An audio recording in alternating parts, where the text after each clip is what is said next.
مالیرکوٹلا ایک چھوٹی سی ریاست تھی، لیکن اگر کسی ریاست کا دار و مدار اس کے حدود اربا پہ ہے تو یہ کسی دور میں بھی خصوصی توجہ کی مستحق نہیں رہی.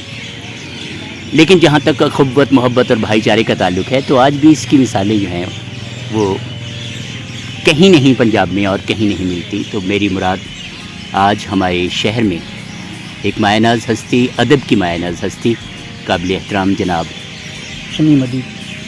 تھوڑا سا اونچا، شمیم ادیب جو ہیں وہ ہمارے درمیان موجود ہیں. آپ نے ان کا ذکر ہو سکتا ہے کتابوں میں پڑھا ہو اور لوگوں بزرگوں کے ذریعے سنا ہو، لیکن آج ہمارے تخت ہزارہ میں تشریف فرمائیں تو دل کی گہرائیوں سے ہم انہیں خوش آمدید کہنے کا فریضہ ادا کر رہے ہیں. تو شمیم صاحب اپنے بارے میں اپنے ادبی سفر کے بارے میں آپ کچھ بتاؤ گے؟ سر مختصر یہ ہے کہ یہ ایک ایکسیڈنٹ ہے، ایک حادثہ ہے، اس لیے کہ میں سانحہ ہے یا حادثہ ہے؟ سانحہ ہے. اچھا، سانحہ ہے بالکل. کہ میں اسٹوڈنٹس رہا سائنس کا، جی پروفیشن رہا اکاؤنٹس کا، جی گورنمنٹ کی نوکری رہی، جی. لیکن اندر کا ایک جذبہ رہا زبان سے، اردو سے، شاعری سے، ادب سے کیا بات. تعلق. تو وہ کہیں نہ کہیں ہمارے اندر ایک چھپے ہوئے چور کی طرح رہا. تو جی. بیچ بیچ میں وہ ہمیشہ کچھ تو کرتا یہاں رہا. آپ یہ کہنے کہ چھپے ہوئے شاعر و ادیب کی طرح رہا تو چور کی طرح میرے خیال میں نہیں رہنا چاہیے. نہیں، صحیح کر رہے ہیں، صحیح کر رہے ہیں. ہاں، یہ تو یوں رہا. تو بس یوں کبھی شوق سے میں نے کچھ شاعری کی، غزلیں لکھی. شوق سے کی یا پیار ویار ہو گیا تھا؟ نہیں سر، پیار تو جہاں تک پیار کا تعلق ہے، انسان اس زمین پہ جب آیا ہے تو تب سے پیار کا سلسلہ چل رہا ہے. تو اسے آپ یوں نہ کہیں، لیکن شوق ہی اصل تھا. اچھا، چلو. تو پھر اور کیسے، کہاں سے شروع کی شاعری؟ اسکول کالج کے زمانے میں بھی میں کچھ لکھتا رہا. کیا لکھتے تھے؟ غزلیں ہی لکھتا تھا. کچھ ملاحظہ فرمائیں. کچھ ایک آدھ دو اشعار ہیں جی یاد ذہن میں جو میں بتا رہا ہوں. ایک بہت مشہور تھی وہ ہماری غزل کہ غزل ہی صحیح گنگنا کر تو دیکھو، خیالوں میں جنت بسا کر دیکھو.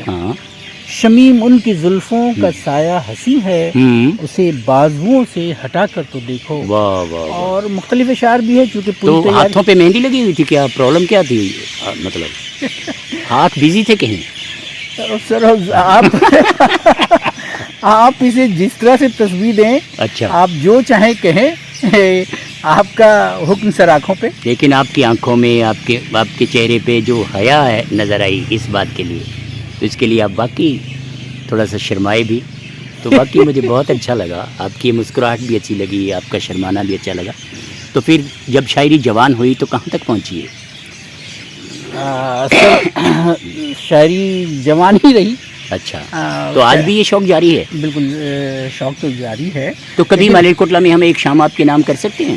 پوری کی پوری شام آپ کے پاس اتنا مواد ہے؟ ہاں بالکل بالکل ایسا ہے. تو کوئی قطع وغیرہ تھوڑا سا اور ایک اور سنا دو. اب اس وقت اس تیاری کے ساتھ نہیں آئے ہیں جی. تو ابھی کوئی اور کچھ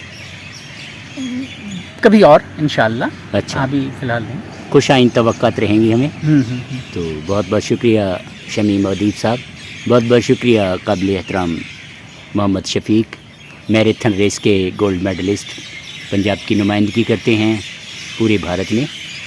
تو دل کی گہرائیوں سے میں آپ کو خوش آمدید کہنے کا فریضہ ادا کر رہا ہوں. میں ڈاکٹر محمد رفیع. سواگتم، شبھ سواگتم. تھینک یو بھائی.